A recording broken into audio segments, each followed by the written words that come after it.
Si on avait des péchés autant que l'écume de la mer, eh bien Dieu nous pardonnerait. Et ce n'est pas le seul hadith.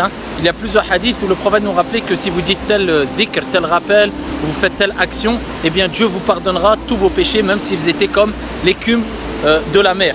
Subhanallah, c'est le fait de proclamer et de reconnaître que Dieu est exempt de toute déficience et de toute chose qui ne correspond pas à sa grandeur et à sa majesté. Donc c'est pour ça que je vous ai dit précédemment, c'est une traduction vraiment approximative du sens, le fait de dire pureté et louange à Dieu. Donc celui qui dit Subhanallah wa bihamdi 100 fois par jour, eh bien Dieu lui pardonnera tous ses péchés. Cela nous rappelle que la personne ne doit jamais désespérer de la miséricorde d'Allah subhanahu wa ta'ala à partir du moment où elle sait qu'elle a un Seigneur miséricordieux qui aime pardonner et qui pardonne les péchés à partir du moment où on reconnaît son erreur et on demande pardon à notre Seigneur. Cela ne veut pas dire bien sûr qu'on peut se permettre de faire tout et n'importe quoi.